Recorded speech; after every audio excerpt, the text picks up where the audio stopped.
Olá, este é o Além da Curva, seu podcast para acompanhar as melhores práticas nacionais e internacionais do mercado imobiliário.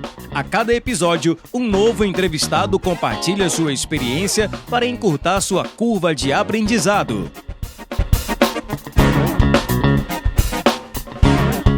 O Além da Curva é uma realização da Adit Brasil e da Match Academy.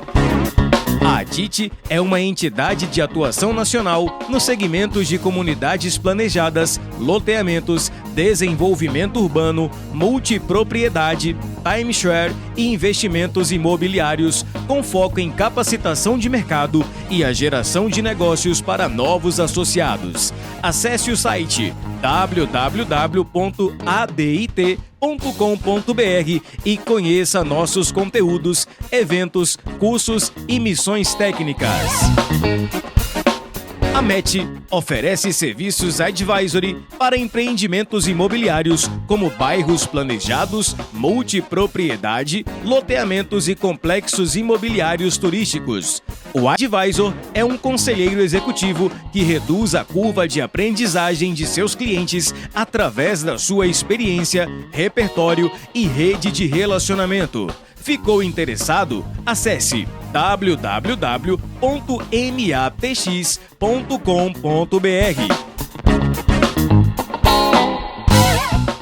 Este episódio tem o patrocínio da Miami Homes. Você que procura uma forma de proteger e ainda valorizar o seu patrimônio, invista em imóveis residenciais ou comerciais em um mercado forte e seguro, os Estados Unidos. Em Miami ou sul da Flórida, conte com a expertise da equipe de Cristiano Miami Homes e Coldwell Banker, uma das maiores imobiliárias do mundo, para ajudar você com seu melhor investimento. Acesse o Instagram, @Cristiano Miami Homes, para mais informações. Olá pessoal, tudo bem? Aqui é Felipe Cavalcante mais uma vez no podcast Além da Curva. E hoje a gente vai conversar com Alessandro Vedrossi e Alessandra da Valora. Eles são muito ativos no mercado imobiliário e eu estou muito ansioso aqui, curioso, Alessandro, para saber qual é a tua visão do que está acontecendo aí no nosso mercado. Seja muito bem-vindo, cara. Bom, Felipe, primeiro obrigado aí pela oportunidade. Andei vendo aí seu podcast, achei bem legal. Acho que a gente bater um papo aqui, tentar contar para a turma o que a gente tem feito, né? Até dando um contexto aí, quer dizer, eu estou na Valora, né? Na verdade, eu montei a área imobiliária aqui em 2016. Então, a gente está... Já é o 9º ano da gente estar fazendo isso, mas a realidade é que, apesar de eu não pintar meu cabelo ainda, pelo menos, mas já estou ficando careca, esse aqui é meu 32º ano de mercado, né? Então, eu sou, teoricamente, um engenheiro civil, politécnico. Eu falo que é teoricamente, porque hoje em dia de engenheiro eu já não tenho nada, né? Eu trabalhei 2 anos em obra quando eu fui estagiário na Gafisa, e a única conclusão que eu cheguei é que eu odeio obra. Cara, você E sabe que assim, eu construí mais de 200 obras e eu não posso te dizer que era meu ponto forte também, não. Não, eu é, não sou engenheiro, eu sou administrador, tá? administrador. Mas eu acabava sendo responsável na empresa para tocar a obra, que É, meu sócio era um engenheiro, mas gostava do comercial. Mas eu tô do entendi. seu time, tá? Estamos juntos aqui. Mas então, cara, assim, eu antes de Valora, eu fiquei 8 anos na Brookfield, na incorporadora. Antes disso, eu fiquei 8 anos numa empresa da GM, era tipo a GE Capital da General Motors, chamava GMAC, na parte imobiliária. Então, eu fiz securitização 2 anos nos Estados Unidos, 2 anos no México, fiz coisas no Chile, Brasil lá atrás, abri o escritório aqui no Brasil. Antes disso, eu fui da Brasil Realty, que depois virou CCP, depois virou SYN. Depois eu trabalhei no incorporador menor antes disso, e antes eu estava na faculdade, né? Então, assim, é meio essa minha história. Então, eu trabalhei no mercado imobiliário nas duas pontas a vida inteira, tanto investimento, financiamento, como incorporador. E, na verdade, assim, acho que filosoficamente, né, quando eu resolvi montar esse negócio aqui na Valora, junto com o Varandas é um cara aí quase 10 anos mais jovem do que eu. mas, puta, tá no mercado desde sempre. E ele começou a trabalhar comigo em 2006 ou 2007, né? Na época de DMAC ainda. Então, puta, a gente trabalha junto, cara, já faz aí 18 anos, faz tempo pra caramba, né? Então, acho que a nossa cabeça, filosoficamente, sempre foi ter um business onde a gente pudesse prover soluções de capital para os incorporadores, né, loteadores, para o mercado imobiliário como um todo, né, já que a gente opera todos os segmentos, né, residencial é o nosso mercado mais forte, mas a gente opera tudo, a gente vai falar mais disso. Mas a ideia era realmente tentar trazer algo de uma maneira mais flexível, com uma visão mais próxima do negócio, né? E acho que muito do crescimento que a gente teve foi porque eu acho que a gente conseguiu colocar isso em prática, né? Poxa, outro dia eu almoçando com um incorporador médio aí, todo mundo conhece e tal, a gente nem tem tanta coisa com ele assim, ele falou assim, cara, vocês são os melhores caras que eu tenho para trabalhar, assim, a verdade é essa. Então é muito prazeroso escutar coisas como essa, né? Então, acho que filosofia foi exatamente essa, né? Então, também não quero ficar tomando muito tempo aqui, estava contando de mim, e aí, se você quiser, eu posso contar um pouquinho mais da Valora, como é que a gente está e etc. Você que vai Perfeito. direcionando o papo aqui. Aqui é papo mesmo, então assim, o assunto vai surgindo, eu acho interessante, a gente vai falando aqui. O primeiro é o seguinte, você falou que é o seguinte, a maioria das vezes a gente tenta aqui dar a visão do gestor para educar o incorporador sobre como ele tem que ser, né? Qual é o tipo de incorporador, do loteador, né, que o gestor gostaria de trabalhar, perfil, né, governança, tipo de produto. Mas você falou uma coisa interessante agora, né? O incorporador falou para você, pô, você é o melhor cara que a gente tem para trabalhar.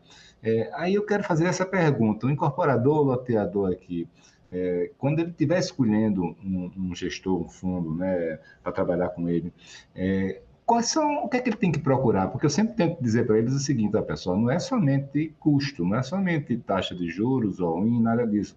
Você tem várias outras coisas, química, flexibilidade, até senioridade com quem você conversa lá dentro. Mas, da sua perspectiva, por que essa pessoa disse que você era o melhor parceiro dele? Eu realmente acho, vou tentar até simplificar a resposta, porque eu acho o seguinte, o que acontece na grande maioria das outras gestoras ou de fundos, né, é que a falta de conhecimento específico do mercado imobiliário faz com que esses agentes sejam mais inflexíveis, né? Eu acho que no final do dia, o que eu vejo é realmente isso, né? Como o cara não conhece, ele fica inseguro e ele acaba sendo mais inflexível, né? Então, acho que estou tentando resumir, mas se eu puder pegar um ponto na minha cabeça é esse. E aí, esse é um problema, às vezes, complexo, porque a realidade é que, cara, esse é um aprendizado que você vai tendo ao longo dos anos, né? É o cabelo branco que traz esse aprendizado, né? E eu sempre brinco aqui, é gestão cabelo branco, né? Então, um cara que trabalha com a gente aqui é o Renato Ventura, você deve conhecer, pô, o Renato fundou a Abrainc, né? Legal. Cara, o Renato tá com a gente desde 17. Pô, o Renato, eu acho que deve ser uns 10, 11 anos mais velho que eu.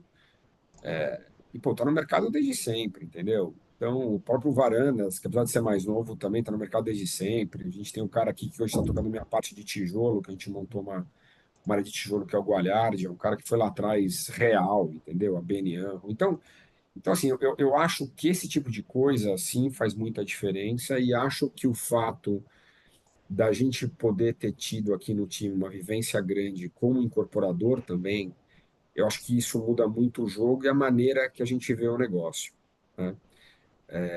Então, de novo, né, pelo amor de Deus, eu não estou dizendo que nós somos os únicos que sabem fazer as coisas, né? Acho que tem muita gente competente no mercado, mas é impressionante que eu tenho visto ultimamente de parceiros nossos de negócio que falam, pô, Vedrossi, eu estou fazendo negócio com casa XYZ, puta cara, tá uma dor de cabeça, você não quer fazer não pra gente entrar no lugar, entendeu?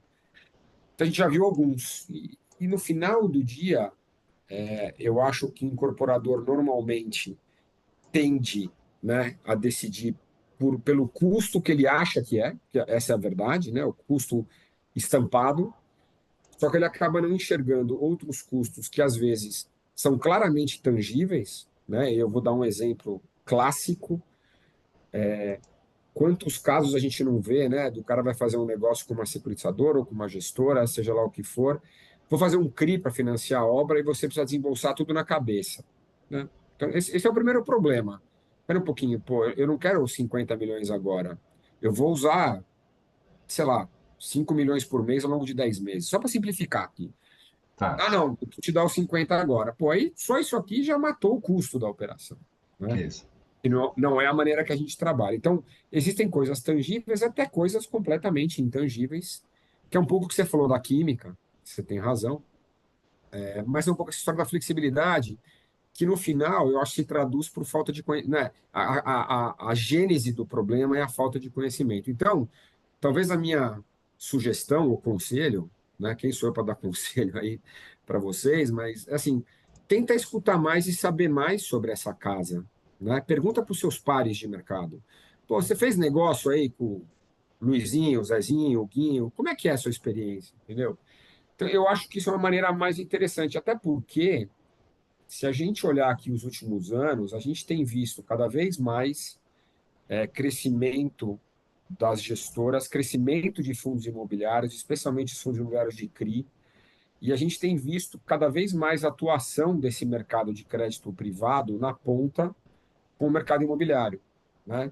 Então, acho que os bancos, que a gente tem visto cada vez mais, é um foco dos bancos nas pessoas físicas, né? No crédito direto para pessoa física, aquisição. E esse espaço para dar crédito para o incorporador, não que os bancos não continuem dando, sim dão, porém estão usando dinheiro de tesouraria, que aí a gente também consegue ser mais competitivo. E acho que a gente podendo trazer produtos mais flexíveis, eu acho que o combo, bom, muitas vezes, na minha opinião, é mais inteligente, assim, né? Então, acho que isso abriu espaço para um mercado que eu acho que tem muito mais a crescer, né? Então, esse mercado de crédito privado, ou seja, hoje por hoje não é mais aquele mundo novo inexplorado que você, pô, não tem para quem perguntar, né? Então, Perfeito. acho que isso talvez seja o primeiro passo aí. Quando você for fazer negócio com uma gestora, pergunte, né? Tente saber do background, tente saber das pessoas, né?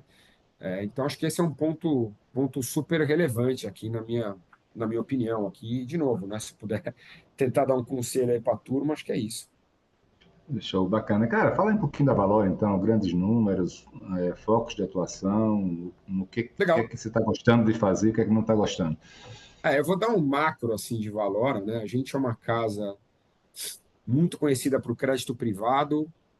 A gente hoje, em termos gerais, a casa, a gente está com 17, quase 17 bi e meio sob gestão de reais, tá? É um número bastante expressivo, quer dizer, a gente, graças a Deus, conseguiu crescer muito nos últimos 2, 3 anos, né? A gente tem algumas linhas de negócio, só para poder explicar para todo mundo, daí eu vou entrar no imobiliário, né? Então, assim, a gente tem uma área que faz fundos abertos, que basicamente são esses fundos que estão em plataforma, né? Então, fundo de crédito privado que a gente tem, então a gente tem um fundo D15, D90, D180 e previdenciário. Isso aqui deve ter uns 6 bi hoje. O imobiliário, que eu toco junto com o infra, tá? Eu do lado dos sócios olho o que a gente chama de ativos reais. Imobiliário nosso está com 5 bi, mais ou menos, aí eu vou detalhar daqui a pouquinho. Daí a gente tem uma área de FDICs, então tudo que é FDIC, que não é imobiliário, que não é infra, que não é agro, está nessa área. Então a gente tem, sei lá, consignado público, alguma coisa de consignado privado, FDIC da Shopee, FDIC da PicPay, cara, N coisas aqui. Acabamos de fazer um FDIC junto com um cara que origina financiamento de automóveis, por exemplo, para pessoa física no Vale do Paraíba, entendeu?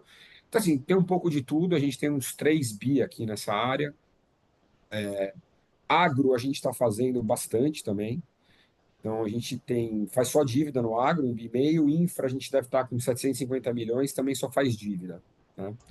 E a gente tem um fundo antigo aí que deve dar uns 1,5 bi, 2, está nessa conta no 17,5, que era um fundo de private equity que a gente não faz mais. Mas vamos olhar imobiliário, né? No imobiliário hoje, de PL eu estou com perto de 5 bi, total de ativos eu tenho 5 bi e 600. Né? Como é que está quebrado o meu imobiliário hoje? 3 bi e 700 é dívida, então eu tenho 3 bi e 700 de crédito imobiliário aqui dentro, dos quais eu diria para você que 55, 60% é mercado residencial. Né? Então, assim, eu faço muita coisa de dívida mercado residencial. Então, dívida é meu maior quantidade, né, volume de ativos. E mercado residencial é a minha grande concentração. A gente faz muito. E por três motivos, né? Uma que o mercado residencial... Eu tenho uma carteira, por exemplo, grande em CDI. Mercado residencial é um mercado que é mais fácil você fazer operações em CDI, porque são operações mais curtas, né? Então, como eu tenho hoje dos meus 3 bi 600, 3 bi 700, 1 bi 700 é CDI, 2 bi é IPCA, entendeu? Então, eu tenho um livro grande em CDI, que acaba sendo mais concentrado no mercado residencial, naturalmente. O segundo ponto é que putz, a gente gosta muito de operar no mercado e residencial, porque ele tem uma concorrência menor, que é um mercado mais pulverizado.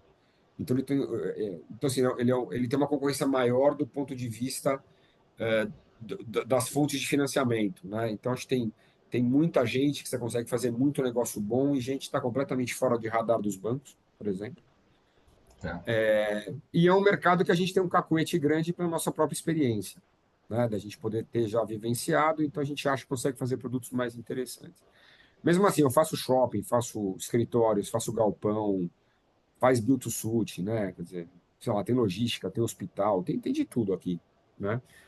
Fazer um pulverizado, fazer um loteamento, fazer alguma coisa de propriedade. O que eu não faço por enquanto, obra de multipropriedade e obra de loteamento. Então, não performado de loteamento e multipropriedade a gente não faz. E é uma questão mais de maneira de enxergar o risco. Acho que, putz, eu ainda não consegui estar confortável, ponto. Né? Não que eu ache ruim, simplesmente é uma questão de encaixar o que a gente gosta de fazer, né? Aí, depois disso, minha segunda maior carteira é de imóveis direto. A gente tem, então, a ideia é fazer um fundo de renda. A gente tem um fundo de renda que ainda é pequeno, de 400 milhões, mas eu tenho um total de ativos hoje de 1 bi 400, mais ou menos, né? Basicamente, edifícios comerciais. A gente tem um pedaço de um shopping, alguns hotéis, no fundo de hotéis específico, mas eu diria para você que acho que o grande carro-chefe aqui nessa estratégia é comprar ativos de boa qualidade. Hoje a gente comprou 5 ativos do BTG, então eu tenho hoje, por exemplo, metade do edifício Cidade Jardim, aqui em São Paulo, esquina com a Mário Ferraz, onde está o Pátria, Banco ABC, GIC, etc., WHG e tal. A gente tem um quarto do Brazilian Financial Center na Paulista, que era a antiga sede do Banco Real, ABN, quer dizer, um prédio super legal, que hoje dá frente para a cidade de Matarazzo, né? Muito legal isso. E compramos metade do prédio da sede da Vinci no Rio de Janeiro, que é um prédio muito legal. Aí, além disso, dentro dos nossos fundos, eu tenho uma carteira que eu chamo de líquidos, que eu invisto em fundos imobiliários e ações de empresas listadas imobiliárias. Isso aqui deve ter uns 550 milhões. E eu faço equity também. A gente faz equity em projeto imobiliário. Então, a gente faz desenvolvimento, a gente faz residencial, eu faço galpão, dá para fazer shopping, fazer tudo aqui. Estou fazendo retrofit no centro de São Paulo, por exemplo. Então, eu tenho hoje uns 250 milhões de equity. É uma exposição menor, né, do que eu tenho de dívida, mas é algo que a gente espera poder crescer também, né? Então, quando eu olho o crescimento, de novo, crédito, a gente gosta muito. Eu acho que, modéstia à parte, a gente faz bem, a gente quer continuar fazendo. Percentualmente, eu quero crescer mais o meu book de equity do que de crédito. Então, eu acho que, sei lá, no médio prazo, esses meus 3 bi 700 talvez eu consiga levar para 4,5, então talvez crescer 10, 15%, e eu acho que eu tenho espaço para dobrar meu book de equity, entendeu? Talvez de 250 levar para 500, né? Agora, Então, acho esse que cada equity, vez... né? Equity, assim, é engraçado, que desde que eu me conheço por gente, toda vez que eu vou conversar com algum incorporador que quer recursos, ele sempre fala, né, que quer equity, né? e ao mesmo tempo esse desejo dele tão grande, né, é igual à raridade de ter, né, casas que trabalham com equity, né? Me explica um pouco mais sobre essa questão do equity. Primeiro, assim, tipos de empreendimentos, tickets e até geografia disso. É só São Paulo? Também faz fora? Deixa eu te contar até primeiro qual foi a nossa visão, entre aspas, pulo do gato, para poder crescer esse book de equity, embora de maneira mais tímida em termos de volume do que é dívida. Mas, assim, o que a gente viu no passado, muitas das gestoras, quando fazem equity, acabam criando fundos específicos para fazer equity, né? Então, o cara cria lá um fundo de desenvolvimento de 7 anos e fica fazendo isso por safras, né? Eu comecei a fazer isso lá atrás, isso dá um trabalho enorme, né? E aí você tem momentos difíceis de você poder fazer ou não fazer. Então, é um negócio super complexo. A decisão que eu tomei lá atrás foi criar fundos multi-estratégia, que eu chamo de hedge funds aqui, que eu faço tudo lá dentro. Então, hoje eu tenho dois veículos, que um é o VGHF, o Valora Hedge Fund, e o outro é o Premium. O VGHF está na bolsa, o Premium não está na bolsa. Mas esses dois fundos juntos têm 2 bi de patrimônio. E dentro Uhum. desses fundos eu faço dívida, eu faço equity, eu tenho minha carteira de líquidos, que é fundos imobiliários, ações, etc. Então, o que é legal disso? Isso me dá um dinheiro perpétuo para eu fazer equity quando eu quiser, quando eu achar que eu posso fazer. Então, ao mesmo tempo que é um cheque que talvez não cresça da maneira que eu gostaria no curto prazo, eu acho que ele é um cheque muito mais perene, né? Porque, ao mesmo tempo, se eu quiser aumentar a exposição em equity, eu aumento. Se eu, por acaso, achar que não faz sentido, eu diminuo e faço outra coisa dentro do mesmo veículo, entendeu? Então, só para abrir aqui um parênteses, por que que eu estou cada vez mais apostando nesse crescimento? Eu acho que vai ser um crescimento sustentável dessa nossa carteira de equity, né?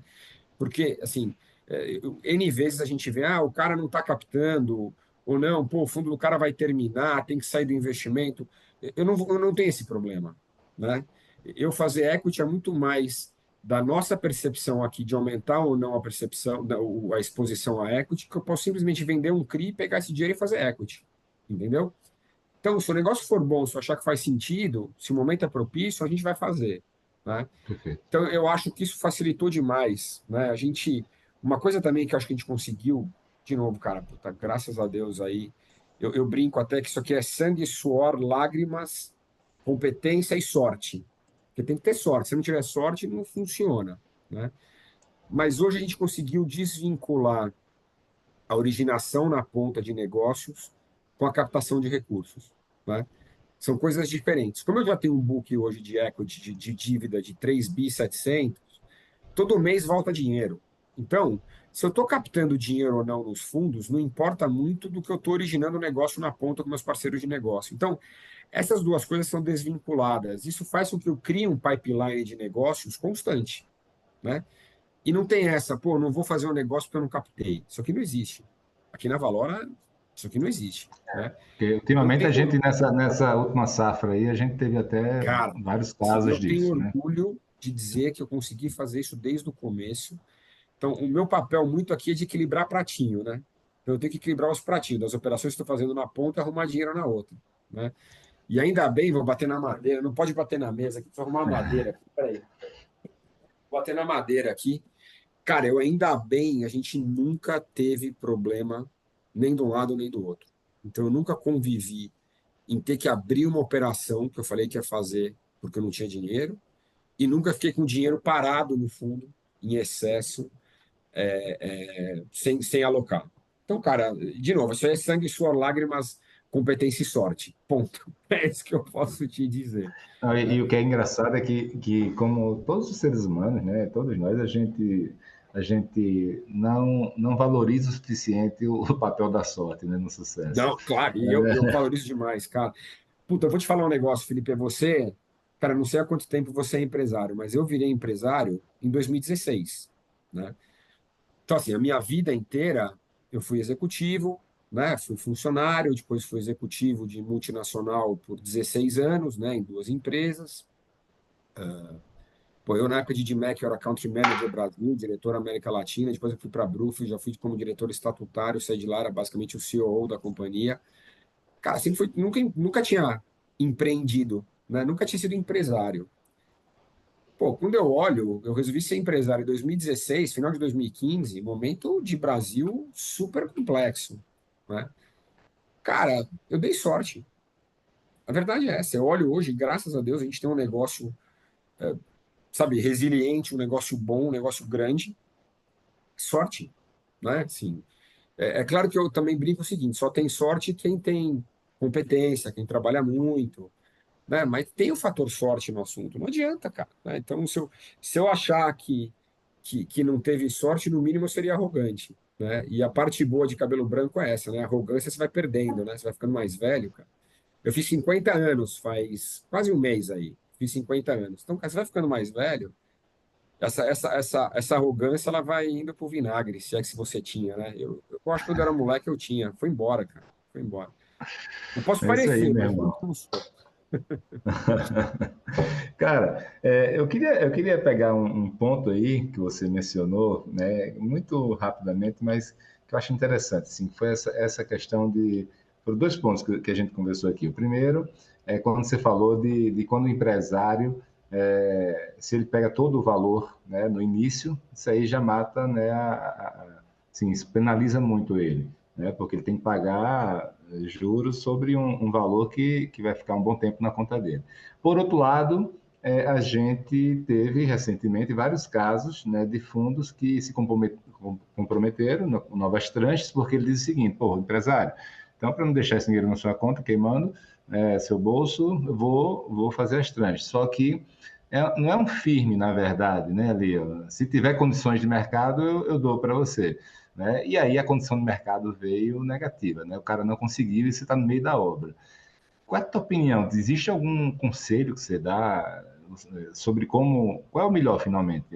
Tem momento que é melhor optar por um, por outro? Porque o pior pesadelo é você achar que tem um dinheiro da obra e no final não ter, né? Não, vamos lá. É que eu acho assim, eu acho que o exemplo que você deu, que no final do dia tem muito nome e sobrenome específico, mais até do que É, mercado, verdade. essa é a Isso. verdade. Eu acho que foi um problema pontual de alguém que apostou em ficar crescendo por ele mesmo e em algum momento não conseguiu mais crescer, né? E aí é um Perfeito. pouco, na minha opinião, erro de gestão dessa gestora, né? É um pouco isso que eu estou falando, quer dizer, esse trabalho de ALM, né, de gestão ativos passivos, é um trabalho fundamental, né? Então a gente faz isso aqui dentro de casa e, pô, se eu tenho um negócio comprometido para fazer uma obra, é porque eu tenho a visão de que eu vou ter o dinheiro para fazer a obra, né? Então não dá, né, para você. Eu vou te dar um exemplo que eu acho que quando a gente começou o negócio aqui imobiliário, meu primeiro fundo teve 50 milhões, meu primeiro fundo era de 40 milhões. E a gente começou a falar assim, puta, lá em 2017, 2018, eu falei, cara, acho que tem espaço para a gente poder fazer obra de um jeito mais inteligente. Só que eu preciso ir desembolsando ao longo do tempo. O que que eu fiz? Eu criei um fundo específico para fazer a obra, que eu fazia chamada de capital com os investidores. Então, todo mês eu pedia dinheiro para os investidores, que era o dinheiro que os incorporadores me pediam, certo? Perfeito. Eu desenhei um produto específico para fazer isso. Hoje, como o nosso negócio cresceu demais e volta dinheiro todo mês, eu sei que eu tenho um tamanho que eu consigo fazer de obra porque cabe, né, na própria reciclagem natural da minha carteira. E aí, de novo, eu acho que tem a ver em você conhecer quem você está fazendo o negócio, entendeu? Eu acho que é direto essa questão, né? Ou seja, a gente aqui, pô, tem um histórico já longo de financiar a obra. Eu nunca tive um problema nem próximo disso, né? Por quê? Porque a gente, né, não dá passo maior que a perna, né? No final do dia é isso, né? Eu A nunca gente entro para aprende, financiar. desculpe, a gente aprende que o que quebra a empresa é crescer muito no período de bonança, né? E parece que isso se aplica aos fundos também, né? Não, mas total, né? E realmente, assim, vamos lá, eu entendo perfeitamente esse seu ponto. E, poxa, nesse momento, o incorporador lá na ponta, o loteador, podia ter falado, pô, era melhor ter pegado o dinheiro todo e pagado os juros do que ficar sem o dinheiro agora, né? Porém, de novo, né? Quer dizer, a minha visão aqui é que eu acho que isso aqui foi um problema específico e pontual. Não é a maneira que o mercado trabalha, pelo menos eu não soube de outros que tiveram problemas similares. E aí, eu acho que é uma questão também de com quem está fazendo negócio. No final do dia, é um pouco isso. Eu acho também que tem uma questão, né, de novo, a gente aqui, por exemplo, eu faço muito mais residencial em incorporação do que loteamento, por exemplo, né? E eu não faço obra de loteamento. E a verdade é que não são muitas casas que fazem obra de loteamento, né? Então, essa questão também é complexa, né? Porque eu sei o quão mal atendido é o mercado de loteador, por exemplo, né? Especialmente obra para loteamento, é um mercado mal atendido, né? Que eu acho que tem muito espaço. E é uma coisa que a gente tem vontade de fazer. Eu acho que eu só não me Alessandro, sinto. Ah, isso ainda é trauma daquela época, 2016, que teve aqueles defaults, não? Ou como é que não, é? é uma coisa mais. Ainda é trauma daquela época, 2016, por ali, que teve defaults na área de loteamentos? Cara, eu Ou é acho que é algo. um pouco. Eu não sei se a palavra trauma é a melhor, mas acho que tem a ver um pouco, sim, quando você teve aquela onda de distratos, né? A verdade é que a parte de incorporação sofreu muito, mas loteamento sofreu demais. Mas é um pouco a nossa experiência aqui, com a diferença entre ter um TVO e um Habite, sabe? É um pouco isso, assim. Então, eu acho que loteamento é um negócio super complexo, e eu acho, hoje eu não me sinto apropriadamente estruturado para poder acompanhar financiamento de loteamento, né? Eu tenho 30 pessoas na área imobiliária, a gente tem um time enorme aqui acompanhando as operações, então eu não me sinto confortável nesse momento em fazer isso porque eu acho que eu não tenho capacidade suficiente para poder acompanhar, entendeu? Então por isso que eu não faço, né? Que não quer dizer que eu não vou fazer, que eu não queira fazer, são coisas diferentes, né? Eu acho que com o próprio crescimento, né, do nosso negócio, eu acho que vai ser natural a gente passar a fazer, entendeu? Só que vai ser natural também eu provavelmente ter uma estrutura mais robusta, que eu tenho uma estrutura bastante robusta, para ser bem sincero, mas acho que vai ser natural a gente ter uma estrutura mais robusta para fazer esse tipo de coisa específica, entendeu? Eu acho que esse vai ser o caminho aí no futuro. Este episódio conta com o patrocínio da Miami Homes. Para proteger e valorizar seu patrimônio, invista em imóveis em Miami ou sul da Flórida. A Cristiano Miami Homes e Coldwell Banker, uma das maiores imobiliárias do mundo, vão ajudar você com seu melhor investimento. Acesse @Cristiano Miami Homes para mais informações. Tá, só uma curiosidade agora. Por exemplo, eu como empreendedor, né, eu sempre achei o loteamento mais simples de que a incorporação, né, que envolve construção, riscos de construtivos muito maiores, né, ou seja, é um bicho bem mais tinhoso, assim, a tal da construção, incorporação de um prédio, de um edifício, né, com questões construtivas. E loteamento eu sempre achei simples, porque de um lado ele tem o problema legal, né, que demora muito e esse é o maior risco, vamos dizer assim. Feito isso, a obra é bastante simples, assim, de certa maneira. Carteira de recebíveis, né, também se comporta de maneira hoje já bastante previsível. É algo que você está enxergando aí, que coisas que eu, como construtor, não olho, tá entendendo? Como elemento de risco. Eu, eu, eu- É uma ótima pergunta. Eu realmente acho que a gente poder, de novo, o mercado de incorporação talvez seja um mercado mais, entre aspas, dentro do mesmo modelo. Eu não vou usar a palavra pasteurizado, mas eu consigo medir mais os riscos e mitigar melhor os riscos, na minha opinião, tá? E aí talvez seja também por uma questão de experiência própria nossa É internamente, experiência, no final é isso. né? Perfeito. Então assim, eu acho que tem um pouco isso. A gente fez um pouco de loteamento. Ô, Felipe, eu perdi você. Ah, agora voltou. Então vamos tentar retomar lá. que eu acho que você consegue editar. Não, Então basicamente eu acho que a experiência a ela é experiência. fundamental, Eu né? acho que tem a nossa Quem experiência. não conhece um assunto profundamente tem mais dificuldade É de isso. assumir esse risco. É isso. Então assim, ó, então, por isso que eu acho que por isso que eu falei, acho que o problema está muito mais eu dentro de casa, entendeu? Do que o problema de mercado. É isso que eu estou falando. Né? Acho que tem muito mais a ver com o nosso nível de conforto interno e a gente poder se estruturar para fazer isso do que propriamente um problema sistêmico específico do mercado. Vamos lá, são bichos diferentes, ponto. Né? Então, são coisas diferentes, que têm riscos diferentes, e acho que para a gente é muito mais natural fazer incorporação. E por isso que a gente acabou crescendo demais nessa área. Né? Perfeito. Agora, o que eu disse é o seguinte: acho que a gente continuar crescendo, eu acho que vai ser natural a gente acabar fazendo loteamento também. O que eu vou ter que fazer é me estruturar para poder fazer bem isso. Perfeito. Cara, eu tive um papo aí com o Daniel, seu sócio, há uns 2 anos, eu acho, ou 3, não sei mais. Depois da pandemia a gente perdeu, né? Ou até mais do que isso. E na época ele não estava comprado na tese da multipropriedade, né? E você falou que já está financiando desde que não seja obra multipropriedade. E ano passado a gente teve, né, e começo desse ano, muito solavanco aí no setor, né? Inclusive envolvendo o mercado de capitais. Como é que está o sentimento de vocês hoje, a visão de vocês sobre o setor, né? Dá uma atualizada para mim, por favor.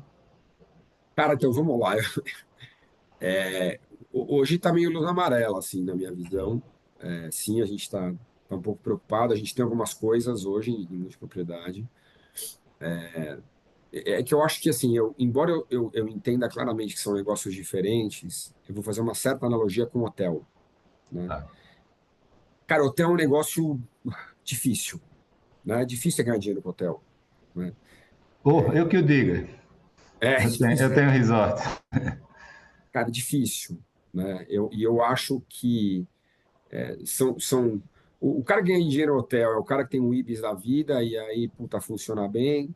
O cara que tem a auto-administração, né, autogestão, aí o cara consegue ganhar dinheiro, porque ele ganha dinheiro nas duas pontas, né? Agora, putz, você ganhar dinheiro, né, hotel é um business muito desafiador. Né? Então, quando eu levo isso de alguma forma para multipropriedade, de novo, primeiro que é um bicho ainda relativamente novo, né? A nossa experiência não é ruim. A gente tem hoje um negócio de multipropriedade. Mas, por exemplo, eu fiz um negócio que eu tenho uma carteira de timeshare em garantia. A carteira de timeshare, ela é uma garantia adicional numa operação. Putz, assim, a performance da carteira é desesperadora. Assim, é muito ruim. É muito. Entendeu? Então, quando veio a crise, putz, assim, a inadimplência absurda. Né? Então, de novo, eu entendo que são coisas diferentes. Eu acho que tem mais a desenvolver. A gente sim olha, não tem aparecido muito, a verdade é essa, ultimamente. Não posso reclamar do negócio que eu tenho, tá? E a gente ainda bem conseguiu fugir dos problemas que aconteceram aí. Sei lá, foram um ou dois grandes operadores que tiveram problema, a gente realmente não estava nessas operações. Porém, para mim, claramente, nessas operações que eu conheço lá, acho que houve um pouco de falta de controle das duas partes, entendeu? Tanto do operador quanto do cara que deu o dinheiro. Então, eu acho que esse é um ponto também que você tem que tomar muito cuidado. Então, eu acho que um diferencial importante nosso, Felipe, é assim, a gente é muito próximo das operações que a gente faz, dos devedores. Então, assim, eu tenho um time operacional grande para poder acompanhar de perto mesmo, né? Para poder traçar plano de ação, se a gente está vendo problema. Então, acho que esse papel de dar mão junto do incorporador, eu acho que isso é muito importante, entendeu? Então, assim, não dá para ser uma relação, se vira aí, o problema é seu. No final do dia, pô, vamos buscar um caminho junto aqui. E aí tem a ver um pouco com o começo do nosso papo, entendeu? Da história da flexibilidade, da maneira de enxergar o negócio. Então, putz, e assim, quando você faz crédito estruturado, que é o que a gente faz, você precisa estar muito próximo da ponta, entendeu? Não dá para você. Não é você estar emprestando dinheiro para Vale do Rio Doce, olha o balanço do cara a cada 6 meses e tá tudo certo. Não funciona desse jeito, né? Então, assim, eu acho que exige sim um trabalho grande. E quantos pares de mercado que eu vejo, que o cara fala assim: ah, eu tenho um fundo de CRI aqui de 500 milhões. E quantas pessoas você tem olhando? Três. Eu falo: caraca, meu, como é que você tem três? Eu não ia dormir à noite se eu tivesse três pessoas fazendo isso, entendeu? Então, assim, eu tenho hoje 23 pessoas que só fazem crédito aqui dentro. entendeu? Então, dá trabalho, né? Então, assim, você precisa realmente acompanhar, você tem que estar próximo do incorporador. Então, eu acho que esse é o ponto, né? Então, isso para mim que é importante, né? Então, eu sempre brinco o seguinte, né? Se você pensar em termos de qualidade de garantia, óbvio, não tem nada melhor do que um monte de imóvel pronto, né? Então, tem lá aquele prédio pronto, loteamento pronto, não importa, né? Mas está pronto para vender. Quando você tem um terreno, é mais difícil do que você ter as unidades prontas. Porém, não tem nada pior do que você ter uma obra no meio do caminho. Nada pior. Então, quando eu brinco assim, né? Qualidade de garantia terreno é 6, ou 7, qualidade de garantia de imóvel pronto é 10, né? Qualidade de garantia de obra ao longo da obra é 0, é 1, porque o seu trabalho é acabar a obra, pô, né? Então, cara, o que você tem que fazer é trabalhar. Então, assim, o pior cenário é aquele que você falou, pô, o cara que tá dando dinheiro, acabou o dinheiro do cara, como é que faz? Cara, é complexo, Deu porque ruim. não pode ser pior que isso, né? Então, a nossa grande preocupação sempre é essa, pô, é garantir que o projeto é entregue com boa qualidade, porque daí para frente você resolve, entendeu? Se você, se você como credor, né, como provedor de recursos, soube tomar bem a decisão em colocar dinheiro num projeto que tem inserção de mercado, esse é o ponto mais importante, né? Então, isso para mim é Perfeito. fundamental. O negócio tem que ter inserção de mercado na ponta, porque se não tiver, esquece. Aí morreu, não tem jeito, entendeu? Beleza. Cara, eu queria entender agora sim, né? Eu mesmo queria entender, né? E acho que vai ser útil para a turma entender como é que funciona toda. Porque no final o seu negócio é muito um negócio de gerenciamento de risco, né? Como é que você analisa risco? Estou falando de uma pergunta muito ampla, porque desde o nível macro até a operação em si, estrutura de garantia, como é que funciona isso no mundo da gestão de recursos, cara? Bom, eu diria que eu olho, vai, talvez três camadas de risco principais, macro, que obviamente tem N camadas para baixo dentro de cada uma delas, né? Uma é o risco do ativo, e esse ativo pode ser tanto um terreno, pode ser um projeto, pode ser unidades prontas, eh, pode ser um shopping, pode ser, né? Então, assim, o que é o ativo imobiliário, né? Que vai gerar caixa, que no final do dia, na minha visão, é a fonte primária de repagamento, né? Eu, diferente de banco, banco tem uma visão como empresto dinheiro para a empresa com garantia do negócio, né? Ou de um projeto, ou de um terreno, etc. Eu empresto dinheiro para um terreno, para um negócio com garantia da empresa, entendeu? A minha cabeça é o contrário. O banco é top-down e a gente é bottom-up. Então, primeiro layer de risco é entender risco do negócio. Então, e para mim, no final do dia, a questão crucial é a inserção de mercado daquele produto imobiliário. Ponto. Né? Óbvio que tem N camadas de risco aqui. E uma coisa que eu aprendi ao longo desses mais de 30 anos de mercado é que a maneira que você ganha dinheiro no mercado imobiliário é quando você compra o terreno, comprou um negócio, não importa, na gênese. Porque se você não tiver pressão na ponta, se você fizer um negócio que tem inserção de mercado, o mercado pode estar melhor, pode estar pior, você vai vender. Você vai vender, você vai conseguir ganhar dinheiro, né? Se você comprou um negócio ruim e pagou muito caro, o mercado pode estar bombando que você vai perder dinheiro, entendeu? Então, o nosso trabalho aqui, primeiro, é poder entender os projetos que fazem sentido, que têm inserção de mercado. Então, esse, para mim, é o layer mais importante de risco. Uhum. Dentro dele tem N coisas, mas esse é o primeiro ponto. O segundo ponto é entender o sponsor do projeto, né? Quem que é a incorporadora, a empresa, entender um pouco a capacidade financeira. Embora a gente faça muita coisa com cara pequeno, é importante a gente entender essa questão como um todo e aí olhar realmente o econômico financeiro do negócio. E o terceiro layer, eu diria para você que é o layer reputacional, que para mim é fundamental, é saber com quem eu faço o negócio, né?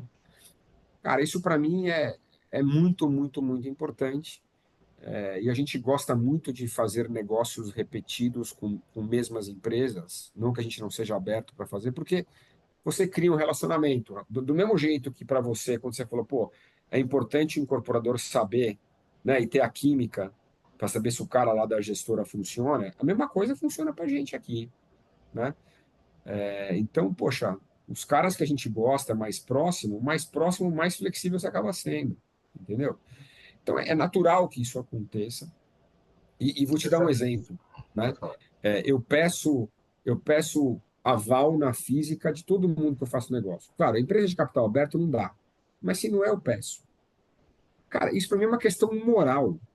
Eu posso dizer, pô, mas o cara não vai ter o dinheiro para. Não importa, cara. Eu sei que o cara sabe que se precisar, tá ele assinando lá. Então, é uma questão moral para mim, entendeu? Então, isso aqui também é um layer de risco super importante. Então, eu diria que nessas três camadas é onde a gente trabalha mais. E no final do dia, é exatamente o que você falou, quer dizer, o nosso trabalho aqui é encontrar dentro disso, né, uma equação onde eu consiga ter uma rentabilidade que funcione na ponta para o meu investidor. Hoje eu tenho 900 mil investidores, então eu tenho que 900 mil. entregar 900 mil. Eu tenho orgulho de falar que um a cada três investidores de fundos imobiliários no Brasil tem um fundo Valora. Que Isso é loucura. muito legal, né? E, pô, que obviamente na outra ponta também funcione para o incorporador, porque o negócio é bom quando é bom para todo mundo. Se o negócio não for bom para todo mundo, o negócio não é bom, entendeu? Então, e eu não falo isso da boca para fora, a gente comunga disso. Isso é o nosso dia a dia mesmo, Felipe. Legal, cara. Muito legal. Agora, vamos falar desses 900 mil aí. Como é que tem sido essa relação, né? Os aprendizados, porque, cara, é outro tipo de conversa, né? Não, é outro tipo de Você deve ter conversa. passado a vida inteira tratando com investidor qualificado, profissional, conversas B2B Passei, ali. passei, quer dizer, eu fui estatutário de companhia de capital aberto, né? Poxa, de novo, né? Era muito gringo, investidor. Então, você fazia roadshow, você estava com gringo, né? Cara institucional, etc. Realmente tratar com o varejo dessa maneira, e o meu trabalho também, parte do meu tempo importante, o que eu faço é RI aqui. Eu tenho uma menina que faz RI, obviamente, mas eu converso, faço live, etc, etc, etc. Eu brinco que eu leio esses fóruns, já me chamaram de safadão, de antiético, tudo vedrou. É Falar igual o que às grupo vezes, de WhatsApp de condomínio, é igualzinho. cara, assim, você não faz ideia, né? No começo, puta, eu ficava sem dormir. Eu falei, cara, não adianta, né? Até porque você nunca vai conseguir agradar a gregos e romanos. E quando você tem 900 mil investidores, cara, então, o que que eu sigo o seguinte mantra, né? Primeiro, a gente faz, a gente age, né? Então, eu nunca serei cobrado por inação, né? Então, eu sempre vou ter opinião, sempre vou fazer alguma coisa. O cara pode não concordar com o que eu estou fazendo, é direito dele. Aí tem duas opções: reclama, se não gostar, vende o fundo. Não, Bem de fundo, sabe, não perfeito, tem muito o que fazer, né? perfeito. Assim, é um pouco a realidade, né? Porque no final do dia também meu trabalho, tanto que aqui, esse é um ponto interessante, né? Eu faço negócio, vou falar algumas empresas aqui, tá bom? Eu tenho negócio com, sei lá, com a Elbor, com a Pais e Gregory, com a Cetim, sei lá, com um monte de empresas. A gente tem aqui, sei lá, mais de 60 empresas. Esses caras não são meus clientes, eles são meus parceiros de negócio. Os meus clientes são meus investidores, entendeu? Isso é uma questão filosófica nossa também aqui. Então, de novo, eu tenho 900 mil clientes. Óbvio, eu trabalho para esses caras que pagam o meu salário. Isso é muito claro para mim. Ao mesmo tempo, vamos lá, não tem jeito, né? Se em algum momento chegar a maioria dos caras e falar, Vedrossi, você é incompetente, você vai sair do fundo, etc., beleza, tudo bem, eu saio, eu vou embora, entendeu? Agora, não é porque um cara está descontente que é verdade a opinião dele, correto? Qual que é a beleza dos fundos imobiliários? O cara pode sair. Então, pô, né, em algum momento não tem jeito, entendeu? Quer dizer, não dá para você achar que toda decisão que você toma 900 mil pessoas irão concordar com o que você está fazendo. É impossível isso, né? Então, acho que quando eu passei essa linha aí, a minha vida ficou mais fácil, sou obrigado a te dizer. Mas, cara, quais são hoje ainda as discrepâncias, sei lá? Tem alguns pontos que eles sempre falam, né? Quando você faz novas captações abaixo de determinado valor. Não, Mas por exemplo, quais são. eu nunca. Por exemplo, você entregando o rendimento, eles não reclamam? Ou não? Tem outros pontos Não, vamos lá. Primeiro, que né? A verdade é essa. Se você entregar rendimento, ninguém reclama. Ponto. Então, esse é o primeiro ponto, né? Mas assim, o que é interessante ver? Primeiro, né, a gente tem alguns. De novo, eu nunca fiz oferta abaixo da patrimonial. Ponto, né? Porque eu acho que isso seria diluição para os cotistas. De qualquer maneira, toda oferta que você vai fazer, sempre tem alguém que reclama e fala: olha aí, diluindo, olha crescendo o fundo, gestor ganancioso. Quer só Cara, ganhar a taxa dele. cara, o que eu vou fazer? Né? E, de novo, né, é engraçado isso, porque os nossos fundos todos eu ganho gestão e tenho performance. Então, se eu crescer o fundo e piorar a, a, a rentabilidade, vai doer no meu bolso, a performance é pior. Só que as pessoas não percebem isso. Mais do que isso, todos os nossos fundos hoje estão no IFIX. Por legislação, todo fundo imobiliário que está no IFIX, a taxa de gestão é vinculada ao valor de mercado da cota. Ou seja, se o valor de mercado da cota cair, dói no meu bolso direto. Direto no meu bolso, porque eu vou receber menos. Então, as pessoas acham que não tá. É claro, tá, cara, tá 100% alinhado. Então, eu não quero que a cota caia, não é meu interesse cair, poxa. Só que isso é uma coisa que é fora do meu controle, né? Mas assim, é engraçado, eu tive agora uma cornetada grande no VGHF, que é o nosso fundo que tem maior número de cotistas, e a reclamação foi que eu tinha feito alocação no outro fundo nosso, que a gente criou um fundo de tijolo. Mas qual que é o ponto, né? O mandato do fundo permite. Sempre teve lá. Eu sempre fiz investimentos em outros fundos nossos. Quando eu faço investimento em fundos nossos, eu não cobro taxa de gestão no VGHF, justamente para dizer, olha, eu estou mitigando esse risco, porque existe um conflito de interesse. Existe, mas eu estou mitigando porque eu nem estou cobrando, né? Só que eu fiz porque eu achei que eu tinha que fazer, porque eu acho que era melhor para o fundo. Só que qual foi o problema? Eu fiz a alocação no último dia do mês que o fundo não performou tão bem, porque a inflação tinha sido baixa. Então, as pessoas vincularam uma coisa a outra, embora não tinha nada a ver, né? Como é que uma alocação que você faz no último dia do mês vai comprometer a rentabilidade do mês? Então, uma coisa não tinha nada a ver com a outra. Porém, os caras falaram assim: olha, caiu a rentabilidade porque o cara fez a alocação naquele fundo da casa. Então, ligou uma coisa a outra. Então, então você tem razão, né? A realidade é, poxa, se a gente tivesse mantido a rentabilidade do fundo naquele mês, ninguém teria falado nada. Agora, de novo, hein, é direito do cotista reclamar. Cara, então assim, eu não tenho problema nenhum das pessoas reclamarem. Tem que reclamar, direito.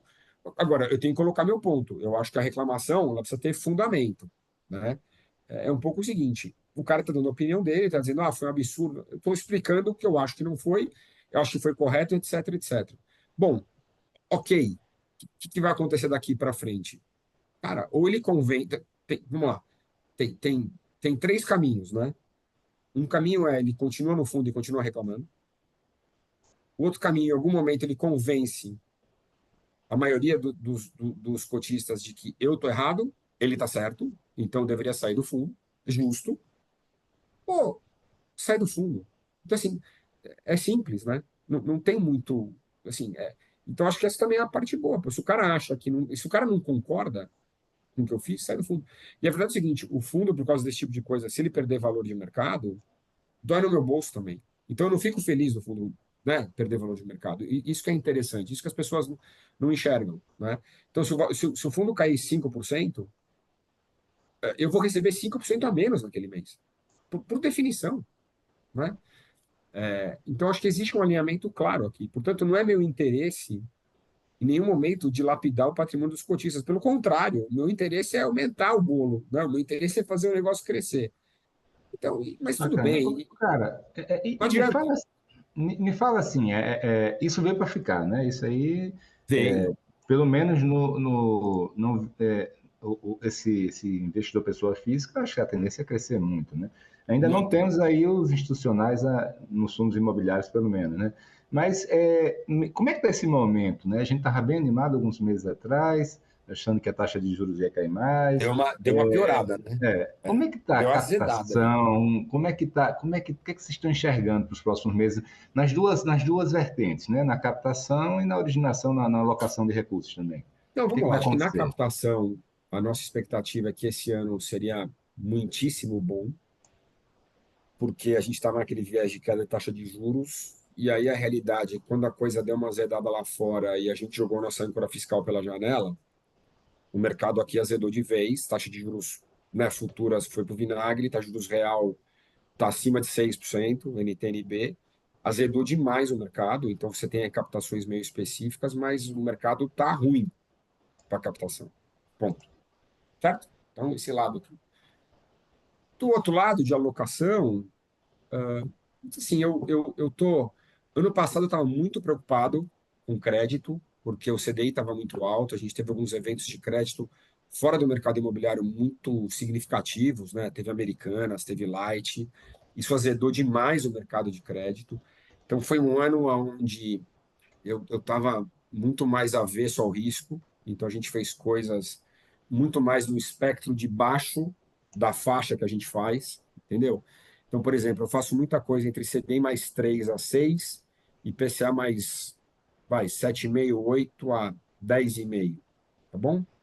Então, eu fiz muito mais coisas a CDI mais 3 e PCA mais 8 do que CDI mais 6 e PCA mais 11, entendeu? Esse ano, eu estou mais tranquilo.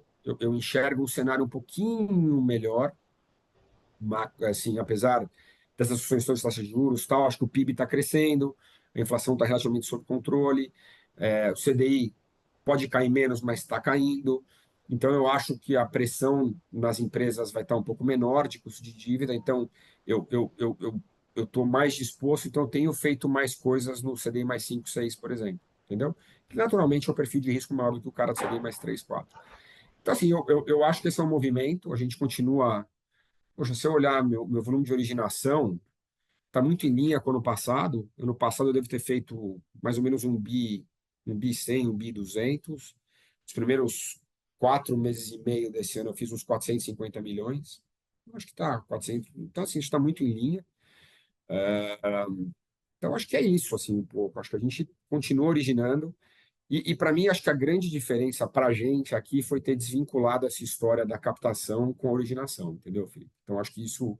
E por isso que nesse nosso negócio, o tamanho faz a diferença, né? Size Eu, matters, É isso que eu entendeu? queria perguntar para você, porque eu vejo não só essa recorrência, né, do dinheiro voltando, mas com essa sua base de clientes hoje, né, de investidores, desculpe, eu acredito que você hoje deve ter uma facilidade maior de captação de novos recursos, né? A gente. E talvez menos dependência da distribuição. Como é que funciona isso? Não, não, vamos lá. Dependência da instituição distribuidora, a gente sempre terá, que é quem faz esse papel.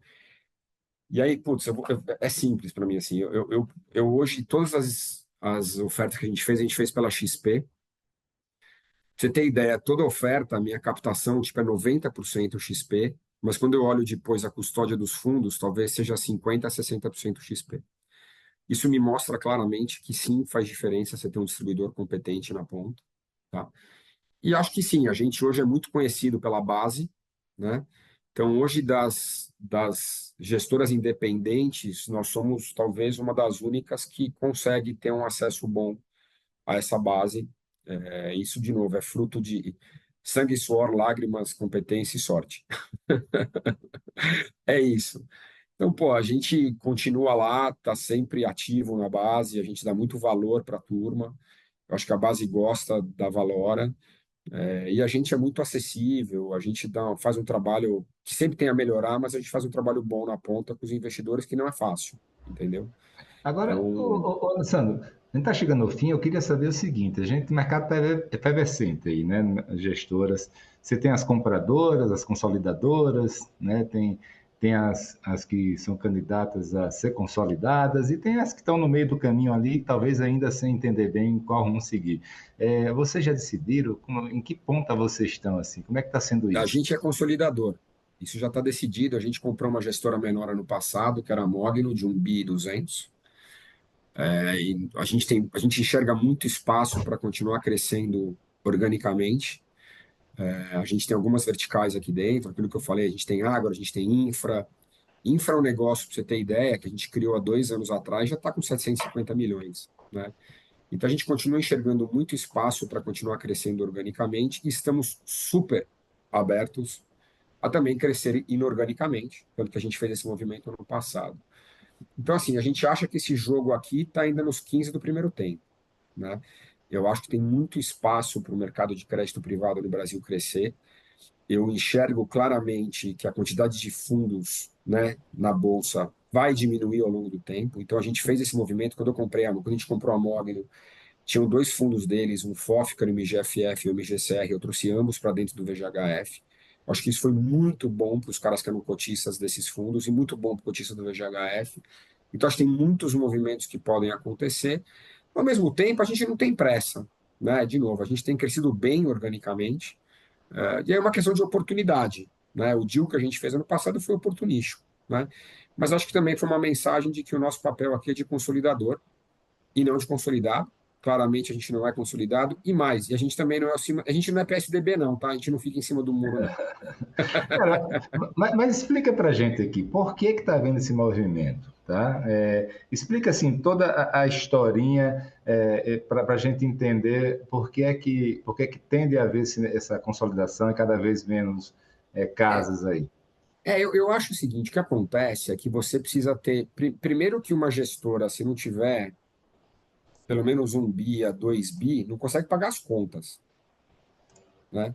O cara fala assim, putz, você tem 1 bi sob gestão, etc, etc. Pô, o cara ganha, a receita do cara é 0,8, 0,9, entendeu? Então, o cara que tem 1 bi, o cara tem uma receita de 8 milhões de reais ano, entendeu? Como é que você vai pagar uma equipe competente pagando aí na cabeça, o cara vai pagar 16, 17% de imposto? Faz conta. Tem que pagar um escritório, etc, etc. Então, o cara que tem 10 milhões de reais, o cara não sobrevive, entendeu? De receita. Entendeu? O cara tem que pagar, né? Então, se você olha, põe a conta aí, não paga, né? Então, eu acho que primeiro é isso, né? Então, você tem um tamanho que as empresas precisam ter para poder se pagar. Ao mesmo tempo, quando você olha os canais de distribuição, eles ainda são um pouco concentrados, né? E o que acontece é que se você tiver um número enorme de fundos, você chega no funil. Como é que você faz o funil? Que é Entendeu? essa dificuldade de distribuição, né? E aí o cara não consegue crescer o fundo. Então, você acaba tendo aí, primeiro, gestoras no meio do caminho e fundos no meio do caminho. Então, quando você começa a ter essas coisas, por isso que eu acho que uma coisa não necessariamente, né, pode ser consolidação dos fundos, não necessariamente das gestoras, mas eu acho que isso pode acabar acontecendo, né? Eu acho assim, a gente, putz, como gestora já passamos da arrebentação faz tempo, e os fundos claramente já passaram da arrebentação. Talvez a gente tenha hoje um fundo de infra que está com 530 milhões, que eu acho que ainda não está na arrebentação, mas, de novo, a nossa área de infra já tem 750, a gente já tem outras coisas olhando. Então, sabe, é só você olhar, assim, eu demorei, pra você ter ideia, né? O imobiliário foi a primeira vertical temática que a gente fez aqui dentro. Eu montei em 2016. Para eu chegar em 700 milhões de reais sob gestão, eu acho que eu demorei, cara, 6 anos, pelo menos. 5 anos, tá? O agro demorou 3 anos e meio, tá bom? A infra demorou 2. Olha que legal, né? Legal. Ou seja, pô, por quê? Porque a nossa estrutura já era diferente para poder fazer o negócio crescer, para poder dar seed, para poder ajudar, para poder, entendeu? A nossa experiência já era diferente, né? Então, assim, eu acho que existe uma barreira de entrada. Eu sempre brinco, né? Todo cara que sai de banco aí achou que ficou rico, não sei o que, vai abrir uma gestora, né? Cara, mas faz parte, né? Acho que isso vai acontecer, mas acho que é um business, na minha opinião, assim, é mais difícil do que você ter uma incorporadora. O cara pode ter uma incorporadora, um escritóriozinho pequeno, faz um projeto por ano, beleza, entendeu? O cara vai lá, faz um negócio, ganha um dinheiro, é diferente, né? O cara faz um projeto por ano lá de, sei lá, 80, 100 milhões de reais. Os caras conseguiu uma margem, vai de 10%, 15%. O cara consegue, né, girando todo ano, ele vai conseguir criar uma receita para ele líquida no bolso, não é nem receita isso, né? Já um lucro no bolso de 8, 10 milhões ano, entendeu? É diferente. Se você tiver uma gestora desse tamanho, pô, o lucro, a margem que você vai ter vai ser zero quase, entendeu? Entendi. Então, eu acho que o ponto é exatamente esse, né? E para você ter uma gestora, a necessidade de gente que você tem que ter é maior, controles e etc, etc, etc, né? Então, acho que esse é o problema aqui que a gente tem. Então, por isso que eu acho que vai ser meio natural a gente enxergar. Porque, de novo, o mercado vai crescendo, vai aparecendo novos entrantes, em algum momento você vai decantando, tem cara mais É isso mesmo que você falou aí, decantar, porque assim, houve essa euforia 2016, 18 para cá, né? Muitos fundos novos, as gestoras novas entraram e do nada adquiriram até grandes proporções Felipe, aí. E aí o pessoal diz, pô, eu também vou, né? pensa quantas incorporadoras fizeram IPO naquela fase 2016 a 2018 e quantas existem hoje ainda. Das mesmas, fizeram IPO, cara. É a mesma coisa.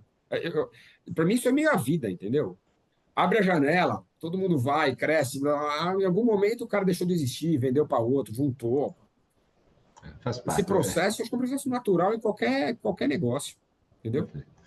Isso aí, meu irmão. Cara, foi ótimo o papo aí. Obrigado aí por esclarecer aí todas as minhas dúvidas. Obrigado, a gente se vê na quinta-feira aí.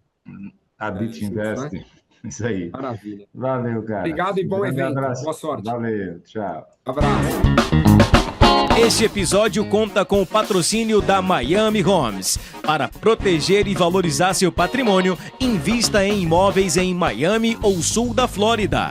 A Cristiano Miami Homes e Coldwell Banker, uma das maiores imobiliárias do mundo, vão ajudar você com seu melhor investimento. Acesse @Cristiano Miami Homes para mais informações.